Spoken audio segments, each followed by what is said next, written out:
which I like to thank very much. There was a tremendous help, tremendous support from the fans, not just here today, but all over the country. I'm very happy to be here, and I'm very happy that I've good worked here. 오늘의 3분 순삭 오삼입니다. 안녕하세요. 최근에 올린 히딩크 감독님의 네덜란드 현지 인터뷰가 화제가 되고 있습니다. 그래서 오늘의 3부는 히딩크 감독님에 대해 얘기해 보겠습니다. 3부는 짧고 소중하니 한국에 관련된 이야기 위주로 하겠습니다. 대부분 한국 사람들이 히딩크를 처음 본 것은 1998년 프랑스 월드컵 첫 경기 멕시코에게 아쉽게 1대3으로 패한 한국의 두 번째 상대는 유럽의 강호 네덜란드였고 감독이 바로 히딩크였죠. 결과는 0대5로 한국의 패배. 엄청난 충격을 받은 한국은 경기 직후 대한민국 대표팀의 차범근 감독을 대회 도중 경질하며 중도에 귀국하게 합니다.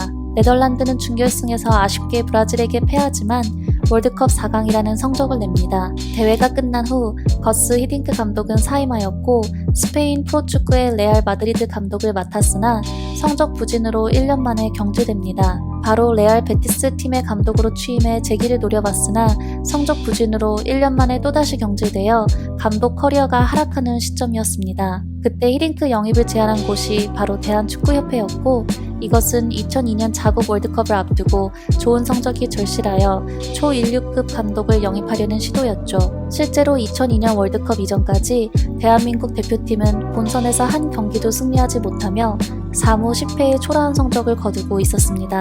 하지만 자국에서 열리는 월드컵인 만큼 국민들의 기대는 벌써 1승을 넘어 16강이라는 꿈을 꾸고 있었습니다. 당시 대한축구협회 정몽준 회장은 히딩크와의 첫 만남에서 당신을 전격 지지해줄 테니 지난 5번의 월드컵에서 이루지 못한 1승을 부탁한다 라고 합니다. 히딩크는 제안을 받아들였고 아이러니하게도 네덜란드 감독 시절 5대0으로 이겼던 대한민국 대표팀의 감독으로 부임하게 됩니다.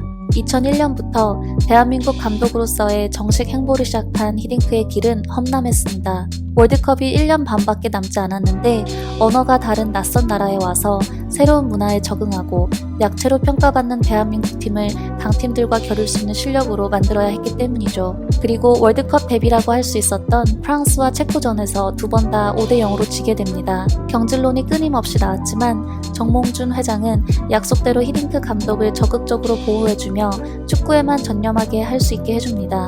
히딩크는 대표팀의 문제점들을 파악하였고 그 중에서도 한국의 선후배 상하 관계가 대표팀의 가장 큰 걸림돌이라고 판단하여 몇 가지의 획기적인 변화를 가져옵니다. 우선 경기장과 훈련장에서 선수들끼리 나이 상관없이 이름을 부르게 하였고 식사할 때도 선후배 상관없이 모두 같이 앉게 하였죠. 3분이 지났네요. 3분 추가하겠습니다. 대표팀은 이례적인 장기 합숙까지 하며 히딩크의 세세한 전술을 이해하게 되었고 끈끈한 조직력까지 갖추어 역대 가장 강한 한국 대표팀으로 거듭났습니다. 거기다 히딩크만의 파워 프로그램을 통해 대표팀의 체력을 세계 최고 수준으로 만들었는데 얼마나 체력이 좋았는지 당시 해외에서 한국 대표팀의 불가사의한 체력은 도핑 때문이다 라는 의혹이 제기되기도 했었죠. 2002년 월드컵 결과는 안 봐도 한국인들에게는 비디오죠.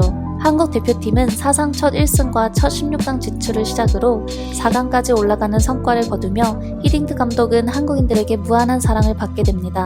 8강 진출 후 히딩크 감독은 대한민국 역사상 최초로 제1호 명예 국민이 되었으며 축구 팬들은 희동구라는 한국 이름도 지어졌었죠. 월드컵 이후 히딩크는 고향인 네덜란드로 돌아가 PSV 에인트호번의 감독을 맡게 되고 어린 박지성과 이영표를 영입하며 네덜란드 리그에서 3시즌 연속 우승하여 감독으로서의 건재함을 알립니다.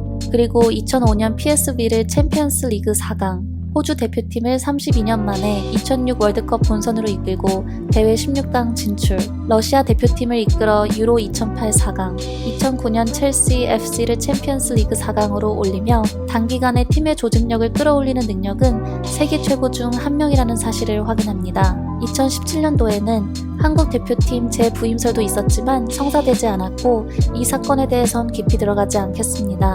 이런 바쁜 시간을 보내면서도 히딩크는 한국인들의 무한한 사랑을 보답해왔습니다. 2002년 이후 한국을 매년 방문하고 있으며 2003년에는 히딩크 재단을 설립하고 2007년부터는 시각장애인들을 위한 풋살 경기장을 13개째 건립하고 있습니다. 거기다 수많은 이벤트와 경기도 참여하며 여러 번의 광고도 찍었고 히딩크 재단을 통해 끊임없는 기부도 했다고 합니다. 이젠 연세가 있으신 만큼 한국을 찾을 때마다 건강검진도 받는데요. 물론 유럽에도 뛰어난 의료진들이 많지만 히딩크 감독님은 한국을 고집하고 신뢰를 보이며 지속적으로 검진과 치료를 받는다고 합니다. 이 외에도 해외 언론을 통해 꾸준히 한국에 대한 애정을 표현해왔습니다. 특히 2018년 월드컵 때는 미국 폭스 스포츠의 분석가로 합류하여 대한민국 편을 들어주는 의리를 여러 번 보여주었습니다. 멕시코전을 앞둔 한국에게 한 멕시코 출신 분석가가 한국은 쉬운 상대라고 평가하자 히딩크는 한국을 무시하지 마라. 한국은 투지가 있는 팀이고 충분히 반전을 만들어낼 수 있다 라고 반박했습니다. 첫 두 경기를 패하며 신태용호가 수많은 비난을 받고 있을 때도 한국팀을 격려해줬으며 독일전에서 승리했을 때 한국은 절대로 포기하지 않는 팀이며 우리 팀이 자랑스럽다고 해 한국인들에게 잔잔한 감동도 안겨주었습니다. 여기까지 히딩크 그리고 그의 한국에 대한 애정에 대해 알아보았습니다. 히딩크 감독님 건강하세요. 그리고 베어백 코치님 하늘나라에서 편히 쉬시기 바랍니다.